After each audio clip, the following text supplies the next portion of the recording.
আসসালামু আলাইকুম ওয়া রাহমাতুল্লাহি ওয়া বারাকাতুহু। আশা করি আল্লাহর অশেষ রহমতে আপনারা সবাই ভালো আছেন। আজকে আমরা আলোচনা করব গুনাহ করতে করতে একজন ব্যক্তি যখন ক্লান্ত হয় তার কলবটা কিরকম হয়ে যায়। চলুন কথা না বাড়িয়ে শুরু করা যাক। আল্লাহ রাসূল সাল্লাল্লাহু আলাইহি সাল্লাম বলেছেন, যখন প্রথমবারের মতো একজন ব্যক্তি গুনাহ করে তার অন্তরে একটি কালো দাগ পড়ে। এই দাগ বিন্দু প্রকৃত মর্মান্থ কি তা আল্লাহই ভালো জানেন।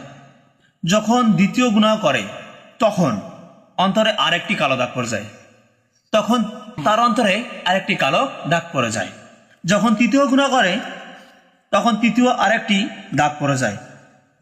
এরই মাঝে যদি সে তওবা করে তখন গুনাহের এ দাগগুলো মুছে যায়। কতই না চমৎকার দেখুন। আল্লাহ রাসূল সাল্লাল্লাহু আলাইহি সাল্লাম বলেছেন, যখন একজন ব্যক্তি গুনাহ করে তার অন্তরে একটি কালো দাগ পড়ে যায়। যখন দ্বিতীয়বার গুনাহ করে তখন তারও আরেকটি কালো দাগ পড়ে যান। যখন তৃতীয়বার গুনাহ করে তখনও তার আরো একটি অন্তরে কালো দাগ পড়ে যান। তৃতীয়বারের আগে যখন তিনি তওবা করেন তার সমস্ত দাগ কেটে যান। তো কতই না চমৎকার। আল্লাহর রহমত যে এতই বড় আমি আপনাকে বোঝাতে পারবো না। একটা নবী করিম সাল্লাল্লাহু আলাইহি ওয়াসাল্লাম এক হাদিসে আছে যে আল্লাহর রহমত হচ্ছে পুরা সাগর। এই সাগরে যদি আপনি ডুব দেন তা আপনি কি থাকবেন? তলায় যাবেন।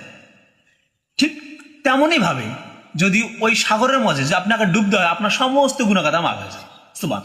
কিন্তু যদি সে তওবা না করে বরং একের পর এক গুনাহ করতে থাকে তখন এক সময় এই গুনাহগুলো দ্বারা তার পুরো অন্তরে আবৃত হয়ে যায়। দেখুন কতই না চমৎকার। যদি সে গুনাহ করতে থাকে তো তওবা না করে এমন এক পর্যায়ে যাবে তখন শয়তান তাকে ছেড়ে দেওয়া যায়। শয়তান কার পিছনে লাগে জানেন? যে তওবা করে ফিরে যায় মসজিদে তার পিছনে কিন্তু শয়তান লাগে। শয়তান যে নামাজ পড়ে তার পিছনে লাগবে, ওর পিছনে লাগবে। যে গুনাহ করতে ক্লান্ত হয়ে গেছে ওর পিছনে শয়তান লাগবে না। শয়তান তো জানাই এমনিতে, সে তো গুনাহ করে, সে গান বাজনা শুনে, সে নৃত্য দেখে, সে অমুক জায়গা যায়, পার্টিতে যায়, ইত্যাদি সব জায়গায় ও যায়। কারণ শয়তান তো ওর পিছনে লাগবে না, কারণ ও তো শয়তানের কাজই করতেছে। শয়তান লাগবে আপনার পিছনে, আমার পিছনে। যখন আপনি মসজিদে যাবেন আল্লাহর ইবাদত করবেন তখন আপনাকে শয়তান বলবে আসো এদিকে আসো, এটা দেখি আসি, তারপর যাই। এভাবে শয়তান আমাদের মনে অসওয়াসা দেয়। এরপর দাগগুলো মরিচার রূপ ধারণ করে। মরিচা বুঝেন? একটা লোহা যখন মাটিতে ফেলে রাখা হয় তখন কি রকম হয় দেখছেন?